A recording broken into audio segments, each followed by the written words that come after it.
Hello guys, welcome to my channel PK Prajapati 444।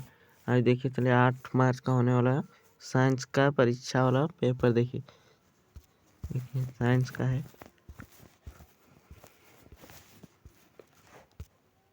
देखिए, समतल दर्पण द्वारा बना प्रतिबिंब सदैव होता है, तो इसका सही उत्तर हो जाएगा आभासी एवं सीधा।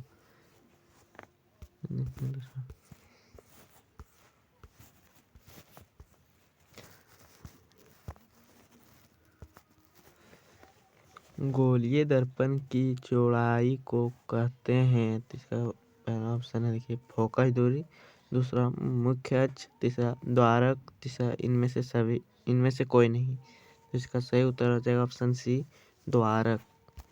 ले आगे बढ़ते हैं तीसरा क्वेश्चन। जब प्रकाश विरल माध्यम से सघन माध्यम में तिरछा होकर जाता है तब आपतन कोण आई एवं अपवर्तनांक कोण आर में क्या संबंध होता है। तो पहला ऑप्शन है देखिए आई बराबर आर, दूसरा आई से छोटा आर, आई से बड़ा आर होगा, तीसरा आई से छोटा आर, चौथा इनमें से कोई नहीं। तो इसका सही उत्तर हो जाएगा ऑप्शन सी आई से छोटा आर। ये देखते हैं चार का क्वेश्चन। आँख के रंगीन भाग को कहते हैं। पहला ऑप्शन है देखिए कॉर्निया, दूसरा परितारिका, तीसरा रेटिना, चौथा इनमें से कोई नहीं। तो इसका सही उत्तर हो जाएगा ऑप्शन बी परितारिका। देखते हैं 5 का। स्पर्श देखने की न्यूनतम दूरी होती है। पहला ऑप्शन है 25 सेंटीमीटर, दूसरा 100 सेंटीमीटर, तीसरा 25 सेंटीमीटर, चौथा 100 सेंटीमीटर। तो इसका सही उत्तर हो जाएगा आपका ऑप्शन ये 25 सेंटीमीटर। प्रिज्म द्वारा किस रंग के प्रकाश का विचलन अधिकतम होता है। तो इसका पहला ऑप्शन देखिए लाल, दूसरा हरा, तीसरा पीला, चौथा बैगनी। तो इसका सही उत्तर हो जाएगा ऑप्शन डी बैगनी। तो देखते हैं 7 नंबर क्वेश्चन। ओम का एसआई मात्रक है। तो पहला ऑप्शन है विभव का, दूसरा आवेश का, तीसरा प्रतिरोध का, चौथा विद्युत धारा का। तो आप लोग जानते ही होंगे कि ओम का ऐसा मात्रक प्रतिरोध है। चलिए बढ़ते 8 नंबर क्वेश्चन। अमीटर द्वारा क्या मापा जाता है। इसका पहला ऑप्शन है प्रतिरोध, दूसरा विभवांतर, तीसरा विद्युत धारा, चौथा इनमें से कोई नहीं। तो इसका सही उत्तर हो जाएगा ऑप्शन सी विद्युत धारा। ये चलते हैं 9 का क्वेश्चन। देखिए निम्न में से किसे परिपथ में समांतर क्रम में जोड़ा जाता है। तो इसका पहला ऑप्शन है आमीटर, दूसरा गैल्वेनोमीटर, तीसरा वोल्टमीटर, चौथा मैनोमीटर। तो इसका सही उत्तर हो जाएगा ऑप्शन सी वोल्टमीटर। बढ़ते हैं 10 नंबर क्वेश्चन। किसी धारावाही परिनालिका के भीतर सभी बिंदुओं पर चुंबकीय क्षेत्र होता है। तो इसका पहला ऑप्शन है समान होता है, दूसरा असमान, तीसरा परिभाषित नहीं, चौथा इनमें से कोई नहीं। तो इसका सही उत्तर हो जाएगा ऑप्शन ये समान होता है। किसी धारावाही परिनालिका के भीतर सभी बिंदुओं पर चुंबकीय क्षेत्र समान होता है। ठीक है, चलिए देखते हैं 11 का क्वेश्चन।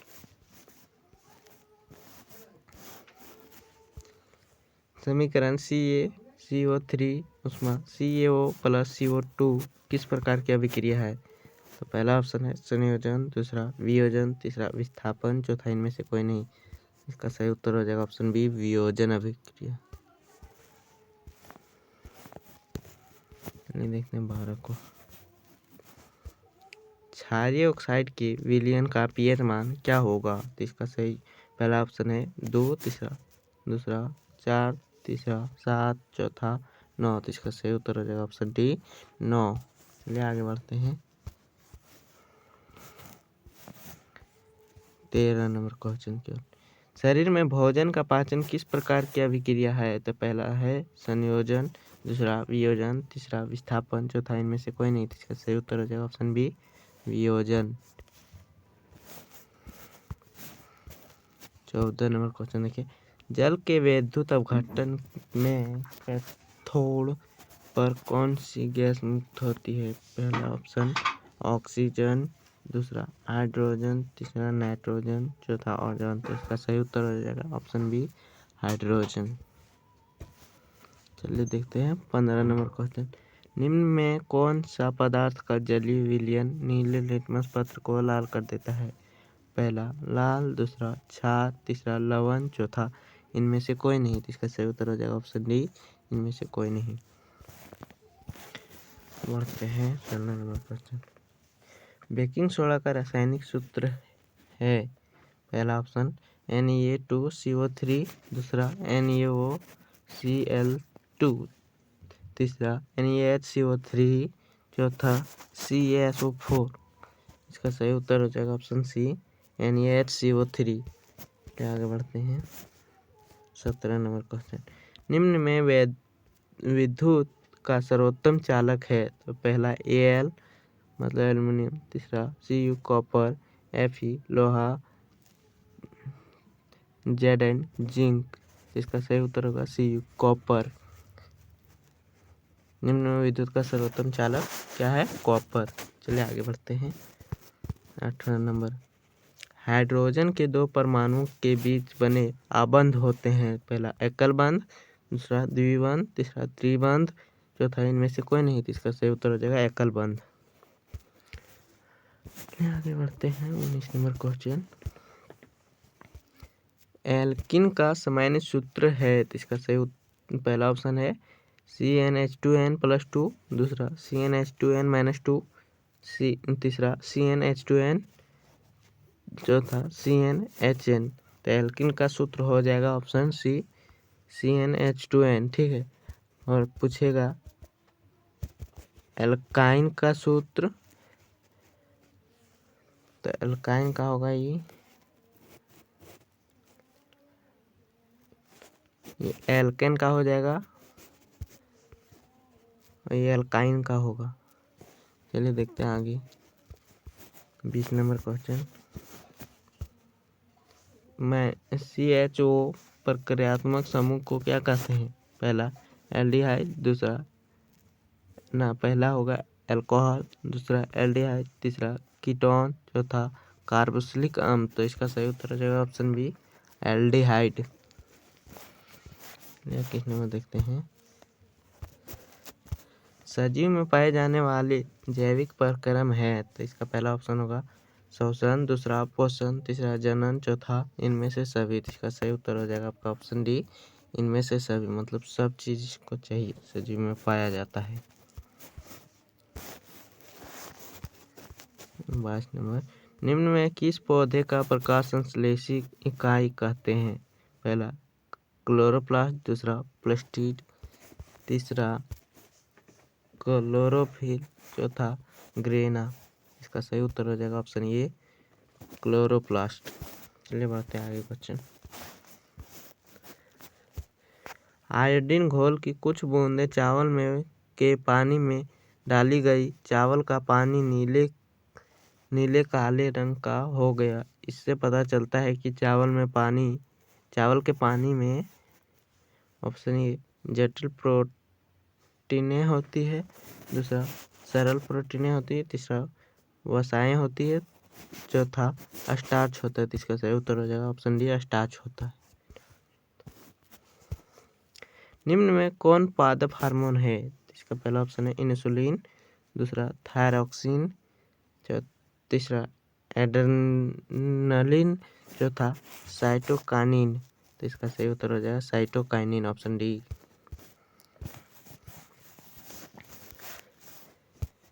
मनुष्य के मस्तिष्क का औसत भार होता है? पहला 3.5 kg, दूसरा 1.5 kg, तीसरा 4.0 kg, चौथा 5.0 kg। इसका सही उत्तर हो जाएगा ऑप्शन बी 1.5 kg।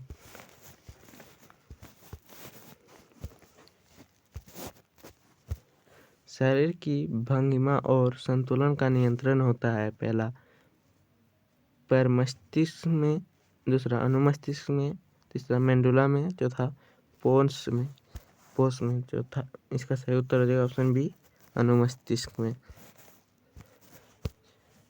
इसका एड्स रोग किसके कारण होता है? पहला जीवाणु, दूसरा विषाणु, तीसरा कवक, चौथा प्रोटोजोआ। इसका सही उत्तर हो जाएगा ऑप्शन बी विषाणु। वायरस संचरित रोग है, इसका पहला ऑप्शन है सर्विकस कार्सिनोमा, दूसरा हर्पिस, तीसरा एड्स, चौथा इनमें से सभी। इसका सही उत्तर हो जाएगा ऑप्शन डी इनमें से सभी, मतलब सब चीज से वायरस संचरित रोग होता है। देखिए मानव में अलिंग गुणसूत्र की संख्या होती है, इसका सही उत्तर हो जाएगा ऑप्शन बी ऑप्शन ए 22 जोड़ा। का कि अलिंग गुणसूत्र होता है 22 जोड़ा और लिंग गुणसूत्र होता है 2, तो इसमें हो जाएगा टोटल मतलब लिंग गुणसूत्र होता है 1 जोड़ा, मतलब टोटल होता है 46 गो, मतलब इसका 23 जोड़ा होता है। लिंग और अलिंग दोनों पूछता तो 23 जोड़ा होता। ठीक है, चलिए आगे बढ़ते हैं। 30 नंबर प्राथमिक उपभोक्ता कहते हैं? पहला शाकाहारी, दूसरा मांसाहारी, तीसरा सर्वाहारी, चौथा अपघटक। तो इसका सही उत्तर हो जाएगा ऑप्शन ए शाकाहारी। देखते हैं सब्जेक्ट कौन।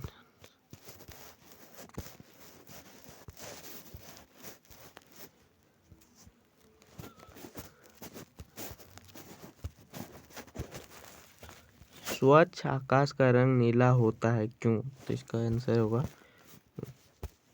स्वच्छ आकाश का रंग नीला प्रतीत होता है क्योंकि सूर्य के प्रकाश में विभिन्न तरंगदैर्घ्य के रंग होते हैं। जब सूर्य का प्रकाश वायुमंडल में प्रवेश करता है तो नीला रोशनी जिसकी तरंगदैर्घ्य छोटी होती है वायुमंडल के अणुओं द्वारा अधिक बिखर जाती है।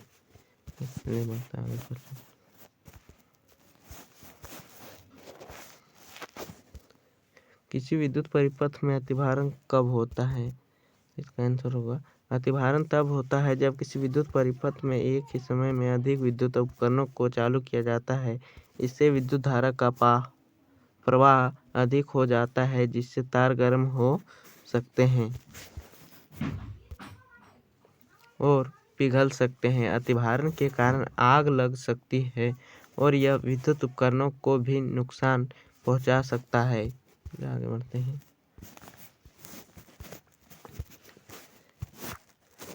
जब लोहे की कील को कॉपर सल्फेट के विलयन में डुबाया जाता है तो विलयन का रंग क्यों बदल जाता है?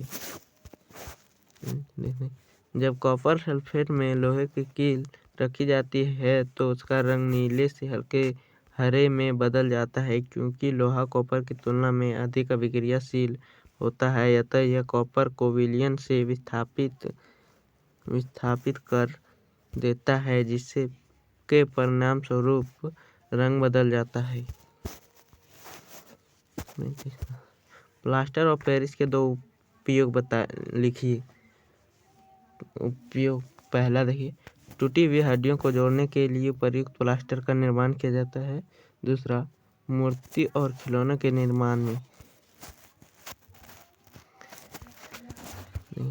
एल्युमिनियम ऑक्साइड को उभयधर्मी ऑक्साइड क्यों कहते हैं? क्यों कहा जाता है? नहीं, एल्युमिनियम ऑक्साइड Al2O3 को उभयधर्मी ऑक्साइड माना जाता है क्योंकि यह अम्ल और क्षार दोनों के साथ प्रतिक्रिया करके लवण और जल बना सकता है। यह दोहरा व्यवहार उभयधर्मी पदार्थों की विशेषता है। चलिए आगे बढ़ते हैं। 37 का ऑक्जिन हार्मोन के कई दो कार्य लिखिए। पहला यह तने के शीर्षस्थ भाग को कोशिका विभाजन को तेज कर देता है जिससे लंबाई में वृद्धि होती है। दूसरा यह बीजों के अंकुरण को बढ़ाता है। हमारी गतिविधियाँ पर्यावरण को किस प्रकार प्रभावित करती हैं?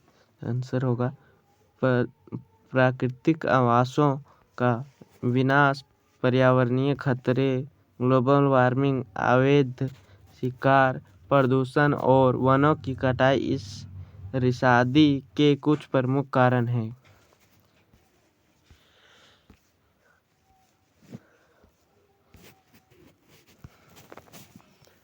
निकट दृष्टि दोष एवं दीर्घ दृष्टि दोष में अंतर लिखिए। आंसर होगा पहला देखिए निकट दृष्टि दोष में तीन को लिखना है। नेत्र लेंस की फोकस दूरी कम हो जाती है। दूसरा, इससे इस दोष के कारण प्रतिबिंब रेटिना के आगे बनता है। तीसरा, इस दोष को अवतल लेंस से दूर किया जाता है। इसमें भी सब वही सिर्फ उल्टा कर देना है। पहला, नेत्र लेंस की फोकस दूरी अधिक हो जाती है। इसमें कम बोला था, इसमें अधिक बोला, अधिक हो जाता है। दूसरा, इस दोष के कारण प्रतिबिंब रेटिना के पीछे बनता है। इसमें बोला रेटिना के आगे बनता है, इसमें पीछे। इस दोष को उत्तल लेंस द्वारा ठीक किया जाता है। इसमें अवतल लेंस बोला, उत्तल। ठीक है, चलिए आगे बढ़ते हैं। देखिए 41 में क्या बोला है। निम्न समीकरणों को संतुलित कर लिखिए। पहला है Na + O2 इक्वल Na2O। तो देखिए यहाँ संतुलित क्या हुआ है सब।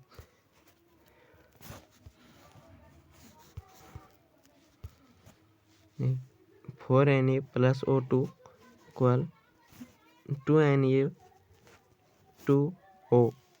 दूसरा देखिए Fe + H2O equal Fe3O4 + H2 3Fe + 4H2O equal Fe3O4 H मतलब 4H2। इस संतुलित क्या हुआ है, ये क्वेश्चन है, ये आंसर है। पहला देखिए। तीसरा, MnO2 + HCl equal MnCl2 + Cl2 + H2O। तो इसका होगा MnO2 + 4HCl equal MnCl2 + Cl2 2H2O। चलिए आगे बढ़ते हैं। 42 का अम्ल क्या है? सभी अम्ल में क्या समानता है? इमली में कौन सा अम्ल पाया जाता है? देखिए आंसर होगा अम्ल वे रासायनिक पदार्थ जो स्वाद में खट्टे होते हैं तथा नीले लिटमस पेपर को लाल कर देते हैं, अम्ल कहलाते हैं। उदाहरण एसिटिक एसिड। सभी अम्ल में H+ आयन होता है तथा सभी क्षारों में OH- आयन होता है। इमली में टार्टरिक अम्ल पाया जाता है। याद कर लीजिएगा, इमली में टार्टरिक अम्ल पाया जाता है। आगे बढ़ते हैं।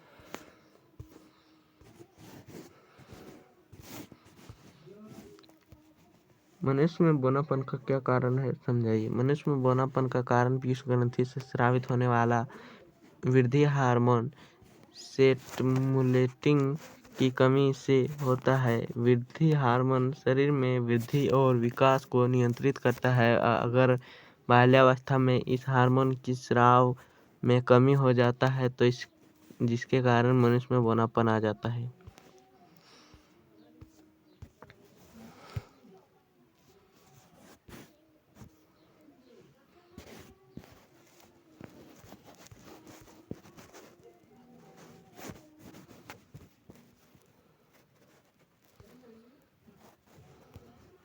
द्विखंडन बहुखंडन से किस प्रकार भिन्न है? देखिए द्विखंडन इस विधि द्वारा एक कोशिकीय जीव दो भागों में विभक्त हो जाता है और प्रत्येक भाग एक नए जीव में विकसित हो जाता है, जैसे अमीबा। बहुखंडन में इस विधि में एक कोशिकीय जीव अनेक भागों में विभक्त हो जाता है तथा प्रत्येक भाग एक नए जीव में विकसित हो जाता है, जैसे मलेरिया परजीवी प्लाज्मोडियम। चलिए बढ़ते हैं आगे।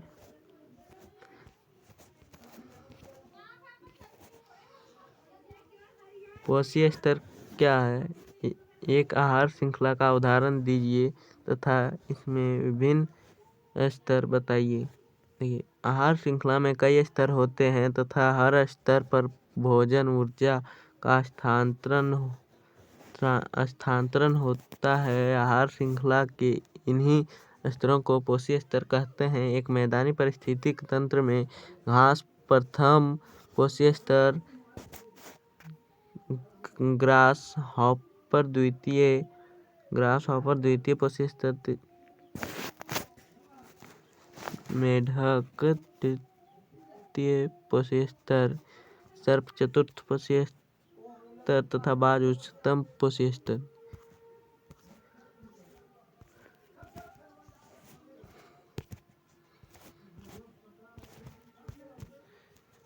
50 का सामान्य समावयवता किसे कहते हैं? पेंटन के समावयवों के नाम एवं संरचना सूत्र लिखें।